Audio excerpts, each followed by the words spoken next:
Viu? Agora sim. Bom dia a todos.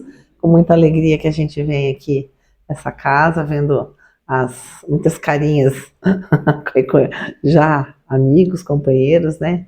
Outros que a gente já não vê há algum tempo. Então, a proposta de hoje é falar sobre esse tema, né? Amor paterno e filial, que está lá nas leis morais, no livro dos Espíritos, na lei de justiça, amor e caridade, mas está como amor materno, né? Então eu incorporei também como amor paterno, né? Porque o amor não tem sexo, então o espírito também não, né? Então eu aproveitando a temática de hoje, né?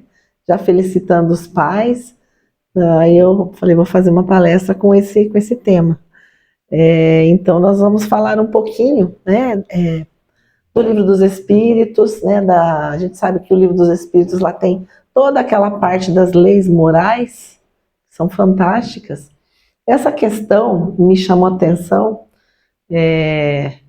porque o livro dos Espíritos a gente lê uma vez, lê duas, aí parece que depois você começa a ler e fala, nossa, essa questão, aí você começa a refletir sobre, né? Primeiro a gente ouve, entende, mas aí depois você começa a refletir. E essa questão aqui,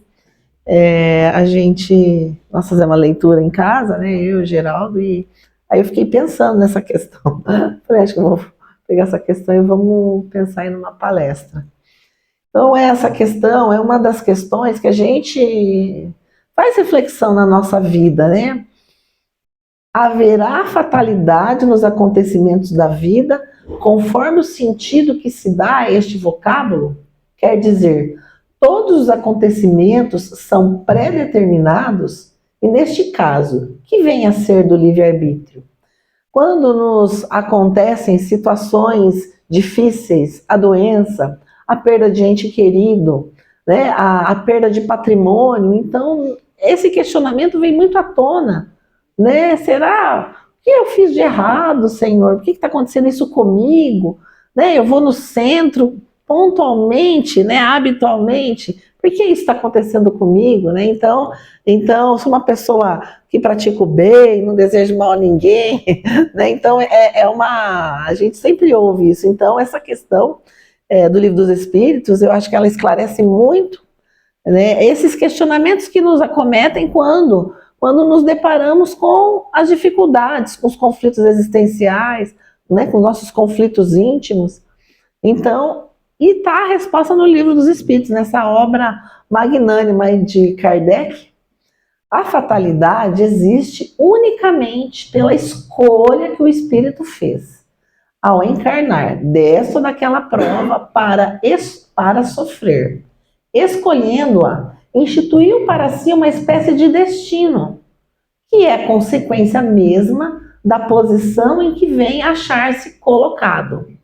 Então vejam, né, que aí tudo o que nos acontece, normalmente, né, nós escolhemos, que a gente esquece, o esquecimento do passado, ele está aí. Falo das provas físicas, pois pelo que toca as provas morais e as tentações, o espírito conservando o livre-arbítrio quanto ao bem e ao mal. Então veja, em todos os momentos nós temos o livre-arbítrio. Porque quando nos acometem doenças, situações difíceis, provas, expiações, o nosso livre-arbítrio é da forma como nós encaramos essas provas. Porque faz toda a diferença na nossa jornada aí eterna, né? É sempre senhor de ceder ou de resistir. Ao vê-lo fraquejar, um espírito bom pode vir-lhe em auxílio, mas não pode influir sobre ele de maneira a dominar-lhe a vontade. Um espírito mau, isto é, o inferior, mostrando-lhe, exagerando aos seus olhos um perigo físico, poderá abalar e amedrontar. Nem por isso, entretanto, a vontade do espírito encarnado deixa de conservar livre de qualquer peias. Então, nós somos senhor das escolhas, inclusive, né, das escolhas difíceis, dos nossos vícios, né, as escolhas morais. né? A gente sempre, eu sempre falo, na nossa vida, a gente sempre tem dois caminhos, o nosso dever e o querer. Muitas vezes o nosso dever não está em sintonia com o nosso querer. E qual é o caminho que a gente escolhe, né? O correto é o dever, né? Mesmo que você fale, mas eu queria tanto ir por esse caminho pelo meu querer, não. Mas qual é o meu dever? Então, o meu dever, né? Então, eu vou seguir o meu dever, né? E aí, na questão do Livro dos Espíritos 852, diz o seguinte: há pessoas que parecem perseguidas por uma fatalidade, independente da maneira por que procedem. Não lhes estará no destino o infortúnio? A gente sempre fala, nossa, mas fulano, gente, parece que tudo de ruim acontece com aquela pessoa, tudo dá errado, né? Não é verdade? E outros, né, caminho, as coisas vão, né, vão sim. Não que todos nós temos provas, expiações, dificuldades, mas a gente percebe essas questões. Às vezes a própria pessoa fala, ai, tudo dá errado comigo. Tudo que eu vou fazer dá errado. Acho que eu tenho que ir no centro, tomar passe para ver se melhora. Aí tem uns que falam que não, aí comecei no centro, piorou. Então vou parar de ir no centro. Isso que eu estou dizendo eu já ouvi de várias pessoas, né? Então, veja, já a partir daí está a nossa escolha. É claro que estando aqui, né, nós estamos num pedacinho do céu. Nós estamos a uma prece, né, de contato com os espíritos amigos, com Deus, com Jesus, né, com o nosso protetor, nosso anjo da guarda. Então, evidentemente, que ao adentrarmos a uma casa espírita, nesse pedacinho do céu, nós nos conectamos. Né? A gente sai, às vezes já volta, volta tudo, mas nesse momento é um momento de conexão. E pode ser decisivo para as decisões que a gente tome futuramente. Né? Então, às vezes, uma vinda, a pessoa ouve uma palestra, então a importância de estarmos aqui, em qualquer momento. Mesmo que pareça, né? A gente tem o trabalho mediúnico, né? Então, as pessoas que iniciam o trabalho mediúnico, acho que quem participa sabe, é tudo bem, tudo tranquilo? Quando tem o dia do mediúnico, sempre acontece mil coisas, é filho que fica doente, é discussão, é gente que chega em casa, por quê?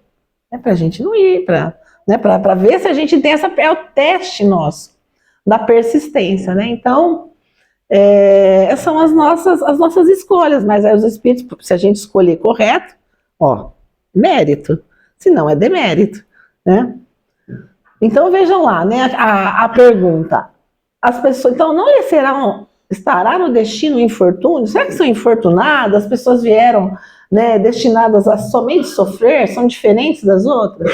São talvez provas que lhes caiba sofrer e que elas escolheram. Vejam que sempre, né, tá sempre a resposta dada pelos espíritos está relacionada com as nossas escolhas. Então vejam o nosso potencial de livre-arbítrio, né, de escolher como nós vamos levar a nossa vida com as provas, com as dificuldades. E muitas vezes essas dificuldades que temos aqui, certamente, são escolhas do passado. A gente se depara com o mal que praticamos, né, com tantos inimigos, então a gente fala, não, eu quero reencarnar com essa e com essa situação. Mas daí chega aqui e fala, não, tá pesado. Então nós escolhemos, então é sempre nós, a nossa escolha, né, a nossa opção, não está relacionado com mais ninguém, nem com Deus, nem porque Deus não está olhando para mim, não. Eu escolhi, porque Deus nos dá o livre-arbítrio, sempre. Porém, ainda aqui lançais a conta do destino, o que as mais das vezes é apenas consequência de vossas próprias faltas. Trata de ser pura a consciência em meio dos males que te afligem, e já bastante consolado te sentirás. As ideias exatas ou falsas que fazemos das coisas nos levam a ser bem ou mal sucedidos, de acordo com o nosso caráter e a nossa posição social. Achamos mais simples e menos humilhante para o nosso amor próprio atribuir antes à sorte ou ao destino os insucessos que experimentamos do que a própria falta. Então vejam, e não é o que a gente vive hoje, né? Não é a gente ouve os reclamos dessa forma, então fica evidente, né? Então aí a gente já coloca para nós toda essa responsabilidade, né? Não tem o terceiro, não tem nada, não é o destino, não é fatalidade, somos nós. Sempre somos nós os responsáveis. É certo que para isso contribui algumas vezes a influência dos espíritos, mas também o é que podemos sempre forrar-nos a essa influência, repelindo as ideias que eles nos sugerem quando más. Então sempre, né, é sempre a escolha também, porque quando acontece aquela dificuldade terrível, você bate o dedão do pé lá no chão, a pessoa pode xingar, falar um monte de palavrão, ela pode falar assim, obrigado, Senhor, né? Nesse momento também tem diferença de sintonia espiritual. E no momento em que você bate o dedão do pé e você xinga, o espírito fala, opa, isso mesmo, ó, e daí dói mais, né? E quando você agradece, você já se liga com os espíritos amigos, não é verdade? Então vejam, são pequenas escolhas que a gente faz durante a vida. Né? Essa do chutão, e você não xingar, não falar nada, essa o Geraldo, ele sempre me ensinou, eu não xingo, mas eu fico brava, ele fala, não, agradece, agradece. Vamos agradecer. Então, além de justiça, amor e caridade, né, ela é um dos pilares da doutrina espírita, conforme codificada por Allan Kardec. E é bem interessante, então eu só quis pegar essas questões que estão na lei de liberdade, né, essas questões que eu coloquei, né, dentro do livro dos Espíritos das Leis Morais, porque eu achei muito importante para a gente refletir sobre elas, né? E aí, né, entrando na temática da paternidade, eu gostaria de fazer uma homenagem aos pais e também na pessoa do Divaldo, que ele nos deixou, mas ele deixou um legado para nós, né? Que foi, ele adotou, eu só pus isso aqui, né? Que está na página lá da página da mansão, mas até a questão de são 650 ou 680 filhos, né? Daí até na internet estava essa dúvida, mas gente, 650 filhos, todos adotivos, nenhum biológico, né? Então acho que é um exemplo de paternidade. Daí no site deles, ele transformou 5.000 vidas diariamente, transforma, né? Então aí o atendimento que eles fazem, então eu não sei se alguém já teve a oportunidade de ir lá, nós fomos, eu, a Giane e o João, né? E vale muito a pena. Realmente é um trabalho fantástico, né? Mesmo ele não estando lá, eu acho que agora a gente precisa dar esse apoio, né? Porque a gente sabe que quando um grande líder se desliga, as pessoas esquecem do trabalho, mas o trabalho está lá, ele continua, e as pessoas continuam precisando, né? Então, acho que é um grande exemplo, né, de pai, de vida, de amor, de divulgação da doutrina. Então é bem... Essa mensagem também do livro da Joana de Ângeles, que se chama As Leis Morais, de psicografia do Divaldo.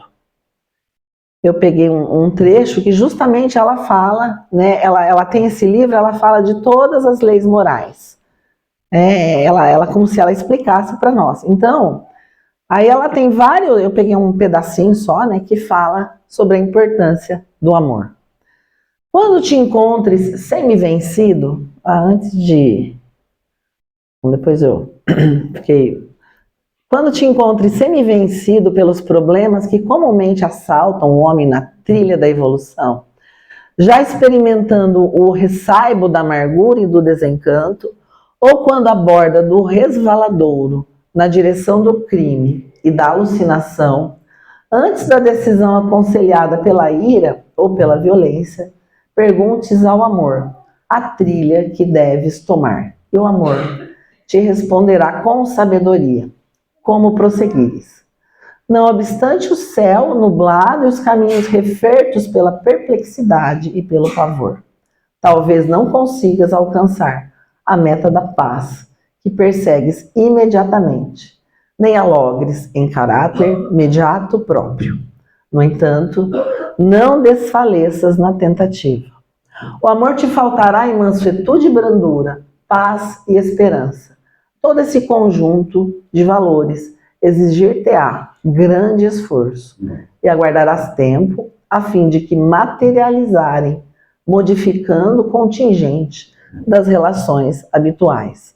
Então vejam Aí a gente fala nesse amor maior, né? No amor criação, no amor cocriação, no amor, não esse amor pequeno, né? Esse amor possessão que nós conhecemos na Terra, mas o amor sublime, a sublimação do amor. Então o amor, quando nós entendemos um pouquinho, a gente está tentando entender, né? Vivendo num mundo de provas e expiações, nos deparamos com situações difíceis e muitas vezes o nosso instinto é maior que o amor. Então a nossa resposta a esses conflitos é instintiva. E o instinto, muitas vezes, ele fere, ele machuca, né? E às vezes esses ferimentos duram anos. Então por isso o amor como um algodão da paz, né? Para que a gente se paute sempre no amor, nas nossas situações, nas nossas atitudes. E quando eu coloquei a figura do Divaldo, eu não quis. Eu perdi meu pai, né? Perdi não, né? Ele se desligou, foi para o plano espiritual há 3 anos e eu me lembro muito, né, dele, da figura dele. E ele ficou 12 anos com Alzheimer. É muito triste, né, para quem vivencia isso. E aí eu não via mais meu pai naquele corpo, né, no jeito que ele estava. Não era meu pai.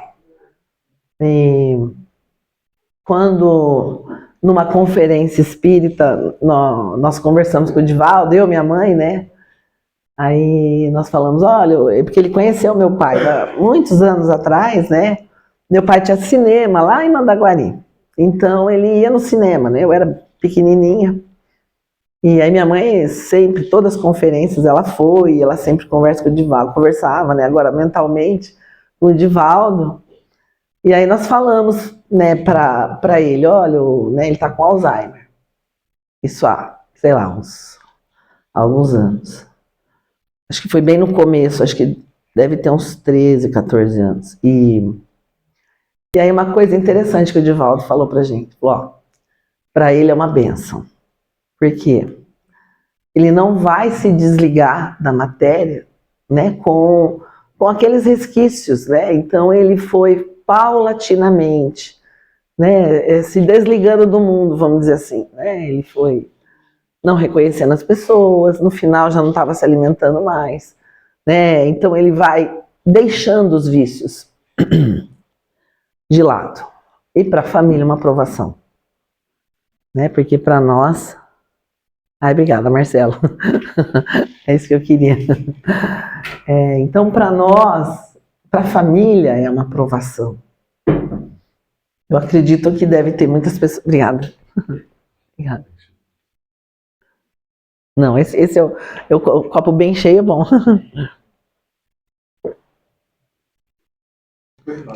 Tá. Obrigada. A gente fica um pouquinho emocionada, né?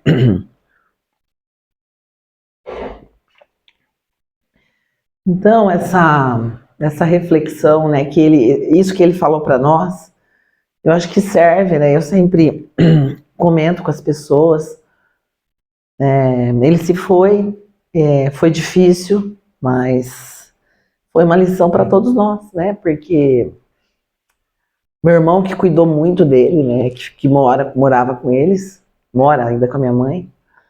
Então foi uma lição porque todos tinham que estar ali, né, cuidando, limpando.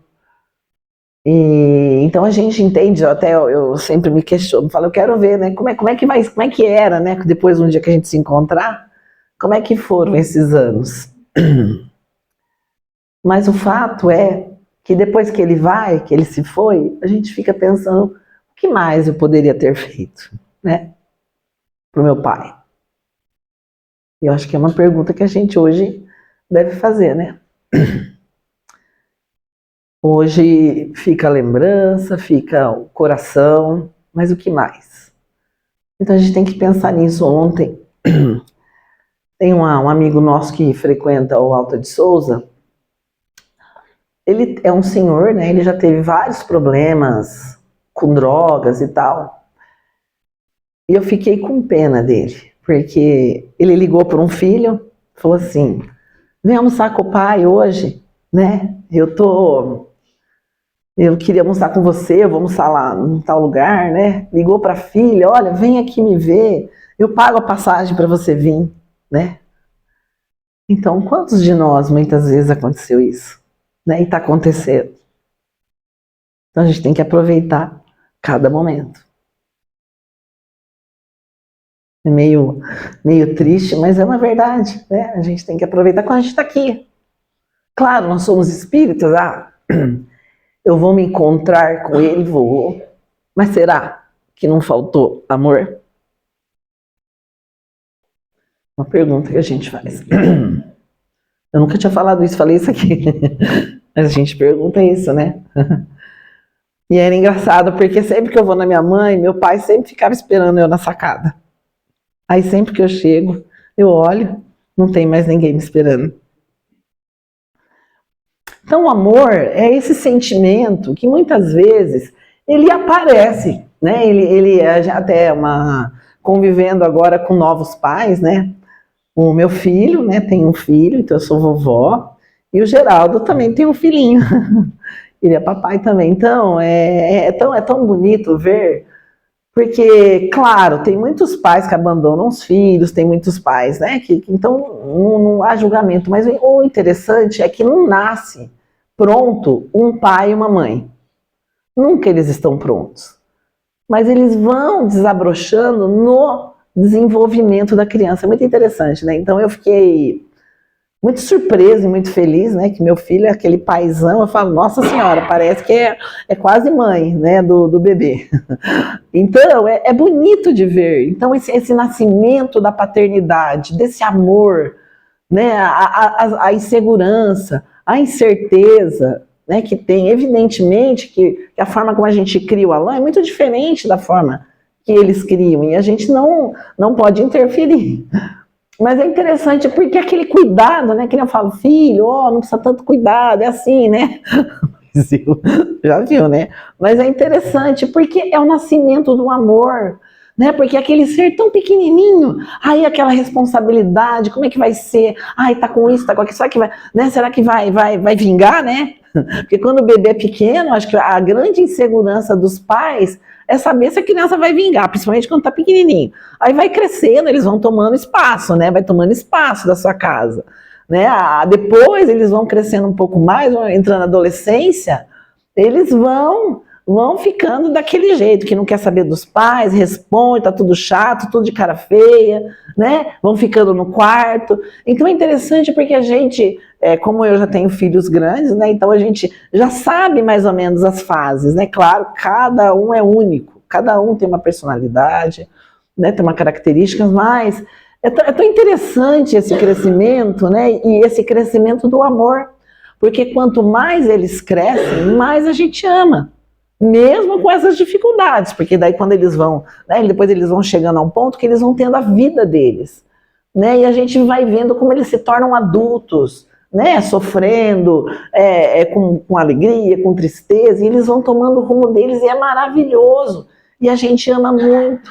Né? Então, é interessante como, quando a gente fala de amor, o amor não é algo que simplesmente, apesar de sermos resultado do amor de Deus em primeiro lugar, ele não é um amor que ele nasce de uma hora para outra, ele vai crescendo.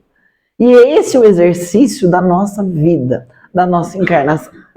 É nós vivermos esse amor com os seus desafios, com as suas dificuldades, com as tristezas, com as culpas, com a mudança de comportamento. Então, eu acho que isso é muito importante. Então, quando a gente está lendo, entendendo o conteúdo da doutrina espírita dentro do aspecto da amorosidade, com os exemplos que nós temos, né? Aí, muitos para a gente se pautar, então a gente entende como é importante que a gente trilhe no caminho da paz, no caminho da religiosidade, né? Dessa religiosidade que nos conecta com o nosso Pai maior e que nos entende e que nos ama incondicionalmente.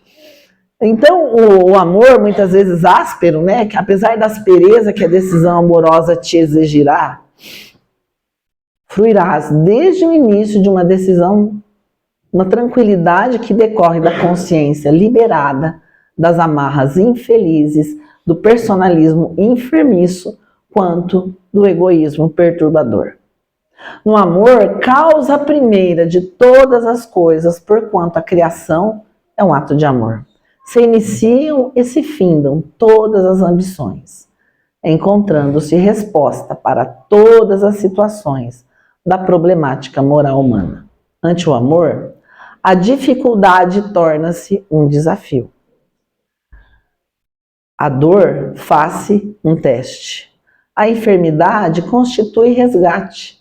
A luta se converte em experiência. A ingratidão ensina.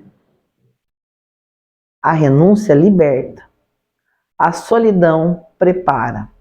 E o sacrifício santifica. Ficou ruim? Alô? Será que eu... Tá bom? Deu? Minha voz já não é aquelas coisas. Então vejam, é interessante porque quantos pais, né, se revoltam filhos ante a ingratidão. Mas é interessante que a ingratidão, a gente vai ver mais para frente nas questões, ela desperta em nós o quê?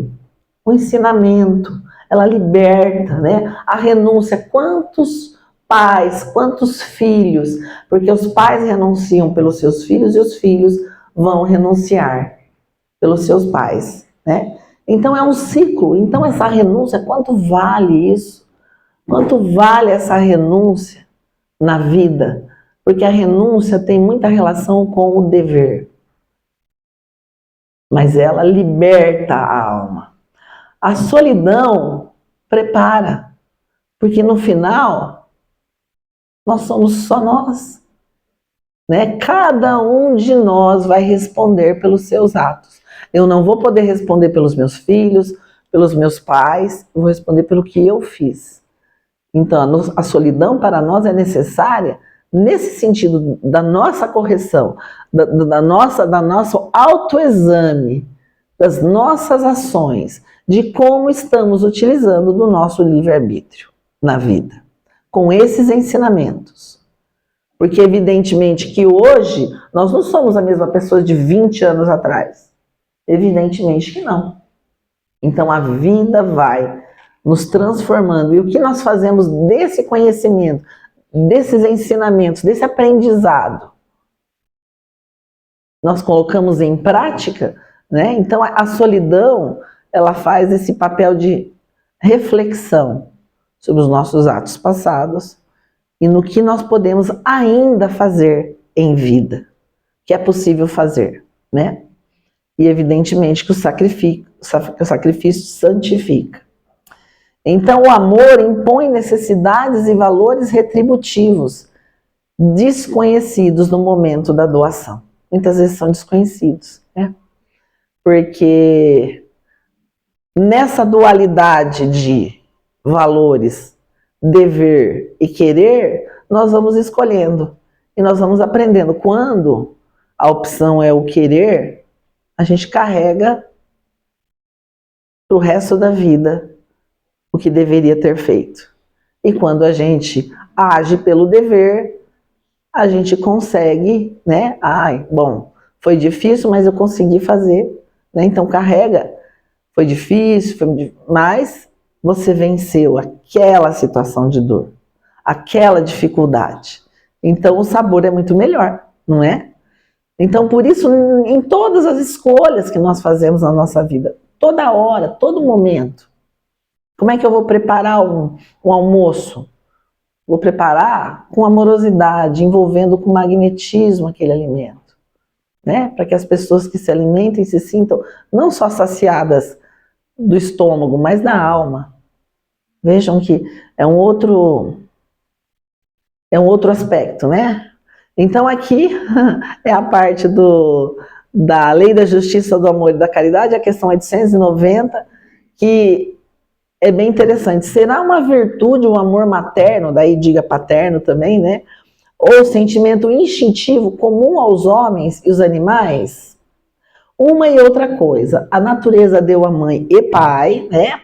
O amor a seus filhos no interesse da conservação deles. No animal, porém, esse amor se limita às necessidades materiais, que essas são fáceis, né? Cessa quando desnecessários se tornam os cuidados. No homem, persiste pela vida inteira e comporta um devotamento e uma abnegação que são virtudes. Sobrevive mesmo à morte e acompanha o filho até no além-túmulo. Bem vedes que há nele coisa diversa do que há no amor do animal. É interessante porque quando a gente tem filho pequeno, a gente fala, não vê a hora que cresce, né? Aí as pessoas falam, ih, mas a hora que crescer vai ser pior. Quem tem filho grande sabe, né?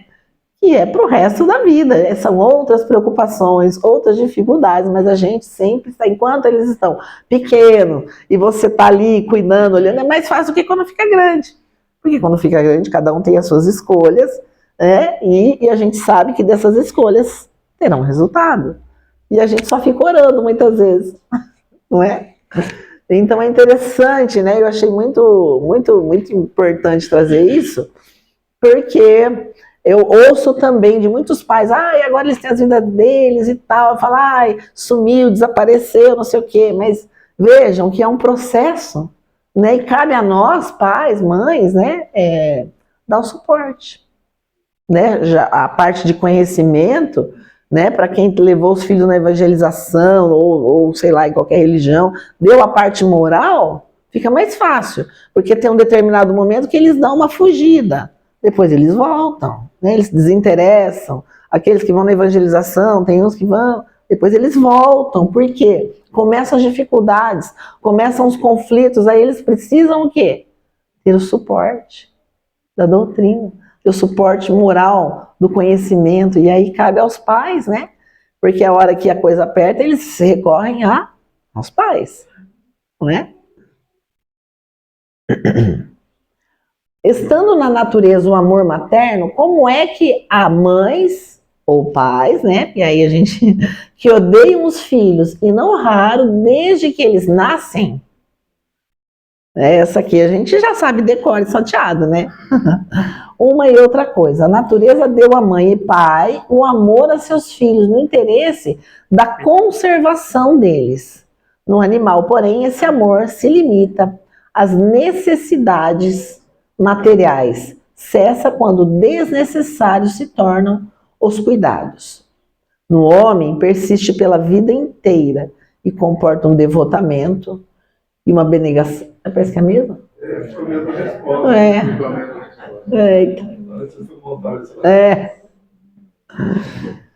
Mas essa aqui a gente responde de cor. Eu vou trazer para vocês um exemplo do livro Missionários da Luz, que tem a questão lá do reencontro, de um capítulo muito bonito que é... esqueci o nome do... Segismundo, isso mesmo. Então, tem um capítulo muito legal nesse livro que e ele é até comprido, ele fala, são acho que mais de um capítulo, que fala sobre a reencarnação. Mas um ponto importante é que o Segismundo havia sido assassinado pelo seu pai. Então, ele precisava reencarnar na família. Só que o pai, naquele momento, a mãe, ele estava trabalhando muito, eles estavam meio que em conflitos, e a espiritualidade precisou intervir, né, para que essa criança viesse, porque era necessário para que esse amor, né, de pai, de mãe, esse amor em família, principalmente do pai, pudesse abrandar aquele sentimento do ódio, do desejo de vingança, né? Então a espiritualidade trazia, durante o sono, o Segismundo para se reencontrar com seu futuro pai. E ele tinha aquele receio, ele não queria, porque evidentemente que a vibração de ambos, né, ele desencarnou com aquele sentimento de ódio, então ele não conseguia chegar perto do pai dele. Então a espiritualidade foi orando, e aí o pai também não estava muito com a esposa, até que um dia o filho fala, papai, você vai vir orar com a gente? né, em casa, daí o pai vem mais cedo, né, pelo apelo do filhinho, ele tinha um filhinho pequeno, e ele começa a fazer essa oração a partir desse evangelho, dessa oração que eles fizeram. A espiritualidade começou, né, a trazer o Sigismundo, que seria o futuro filho deles, para reencontrar com o futuro pai. E foram conectando os dois, até que eles conseguiram, né, fundir, né, esses espíritos e propiciasse a ele a reencarnação, né, que foi quando ele foi concebido. É lindo, até tem umas imagens no projeto Manuel Filomeno, que tem quando a criança é concebida, a festa que a espiritualidade faz, porque era necessário. Então, evidentemente, que nessa situação, o pai e o filho não vão ser super amigos. Não vai ser aquele amor imediato. Eles vão sempre disputar espaço, eles vão sempre discutir, né? Mas só que com o decorrer dos anos, né, aquele sentimento de ódio, ele vai abrandando as dores, as dificuldades. Então essa, né? Então quando os pais, né, quando acontece essa situação, né, de ódio, é necessário que o amor vá vencendo esses sentimentos. Então, para a gente entenda, né, e muitos casais nos relatam, fulano não pode ver o pai, ou a mãe, né, tem uns que são mais apegados ao pai, e com a mãe nos fica junto, mas está sempre discutindo. Então, e claro, isso quando a criança toma, né, acima dos 7 anos, isso fica mais elementar, mas vai ter que ser abrandado com amorosidade, né? Então, é necessário a reencarnação, e quando há esse conflito, certamente também da mesma forma. Às vezes nós pedimos, às vezes é necessário para reparar o nosso passado. E evidentemente que os nossos filhos, eles são nossos credores, né? Eles vêm na nossa casa, né? Porque eles são nossos credores. O nosso dever é educá-los, né? Direcioná-los. Então, claro, é lindo, é maravilhoso, mas a gente tem esse aspecto, né? É sempre essa dualidade. Aí, às vezes, tem eu acho interessante o netinho do Geraldo, ele tem 8 anos, né? Ele dorme sempre com a mãe dele, fica grudado com a Bárbara. Aí ele olha para o pai dele e fala assim, ó, você é casado com ela, mas quem dorme com ela sou eu. Então, vejam, desafiador, né? Mas ele é um querido, mas assim, tem essa... Então, o menino, né, começa, então tem meio que um duelo ali, né? É tudo na tranquilidade, que o pai também não liga muito, mas assim, mas a gente percebe, né, nas entrelinhas ali, essa questão. Então, a gente vai reparando nessas arestas, né, no crescimento, nas várias fases que a criança, o adulto tem. Então, é essa que é a necessidade, né, eu acho que até... E aqui até, daí aqui a resposta. Às vezes é uma prova que o espírito do filho escolheu, ou uma expiação, se aconteceu não ter sido bom pai ou boa mãe. Também, né, mas sempre uma reparação do passado, ou noutra existência. Em todos os casos, aquela que é uma mãe má ou pai mau, né, só pode ser a encarnação de um mau espírito que procura criar embaraços ao filho, a fim de que sucumba na prova que buscou. Mas essa violação das leis da natureza não ficará impune. O espírito do filho será recompensado pelos obstáculos. Quando os filhos causam desgosto aos pais, não ficam estes desculpados de lhes não dispensarem a ternura de que os fariam objeto em caso contrário? Não, porque isso representa um encargo que lhes é confiado, e a missão deles consiste em se esforçarem por encaminhar os filhos para o bem. Ademais, esses desgostos são, a miúde, a consequência do mau feitio que os pais deixaram que seus filhos tomassem desde o berço, colhem o que semearam. Então, a importância de uma educação direcionada. Tem uma lição fantástica no livro da Sueli Caldas, Dimensões Espirituais do Centro Espírita, que conta a história de um... Ela até pega trechos de 2 livros, né, que fecha a história, o quebra-cabeça.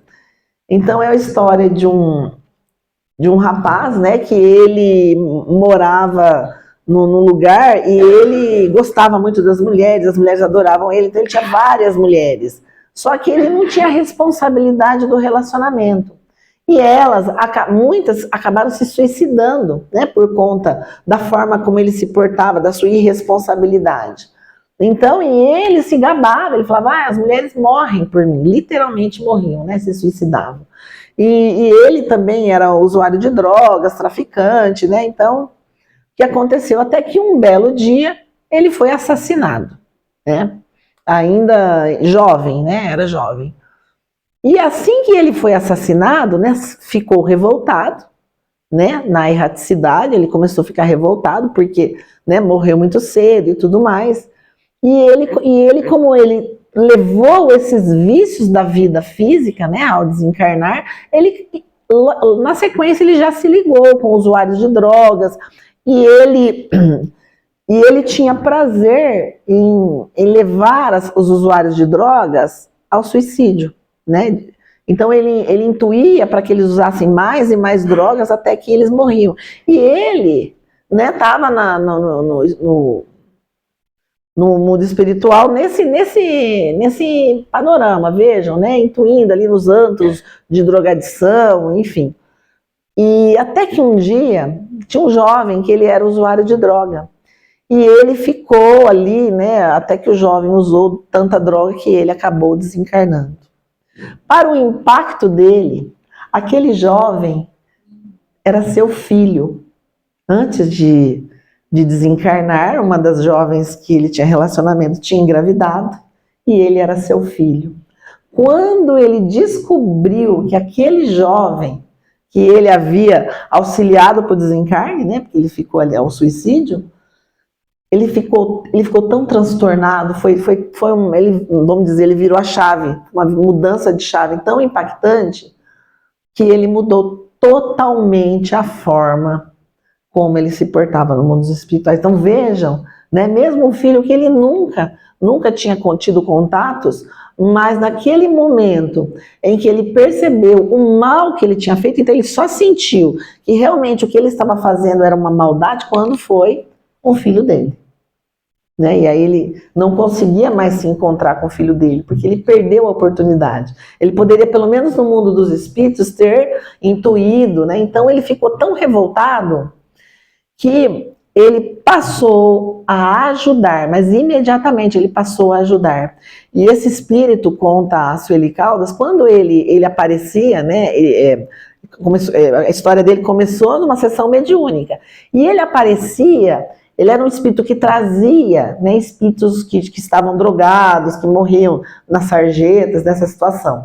Mas ele vinha todo sujo, né, como se ele tivesse... E aí, né, quem tinha vidência se questionava, mas como ele vem todo sujo?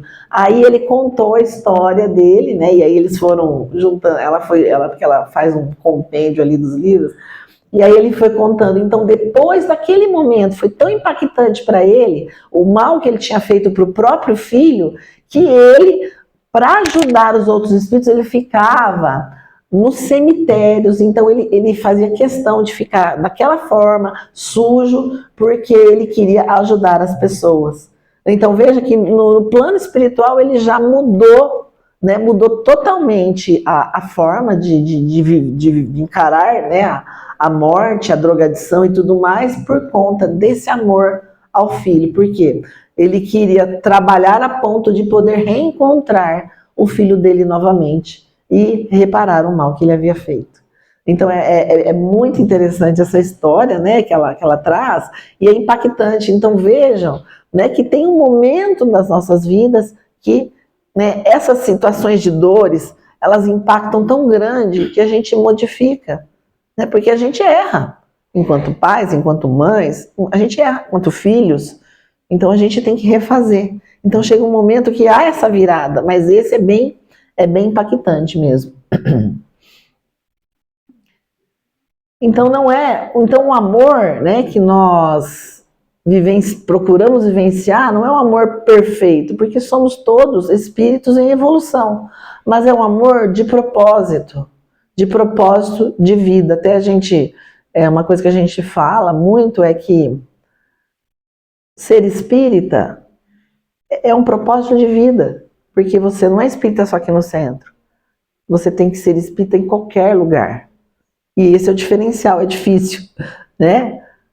Porque aí fica naquela dualidade, responsabilidade, querer e dever, né? Então, assim que a gente deve, né? Então a gente se manifesta na paciência de ensinar, na firmeza de corrigir, né? E na sabedoria de perdoar, né? Porque também para educar a gente também tem que ser firme, tem que corrigir, não é ser somente permissivo, porque você está educando, moldando o espírito que está ali, né? A gente já percebe, né? O Alan pequenininho, a gente já percebe, né? A personalidade. Então fala, tem que ser assim, tem que ser, cada um tem uma personalidade, né? Eu falo, igual ele, eu não tive essa experiência, é diferente.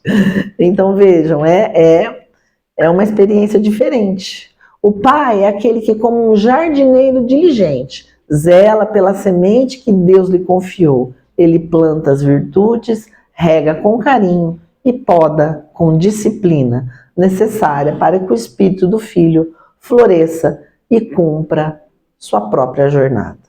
Então esse é o dever do pai, né? Porque senão também tem que voltar para reparar o que a gente não fez no passado, né? Pai é sempre pai. A ligação entre pai e filho não se quebra com a partida. Ela é um laço que transcende a matéria, fortalecido pelas lições aprendidas, pelas preces silenciosas e pela gratidão que persiste. O amor de pai é um farol que continua a brilhar mesmo de outras esferas, indicando sempre o caminho do bem. É a certeza de que em qualquer plano da vida, um pai jamais deixa de ser pai. Que Jesus abençoe a todos.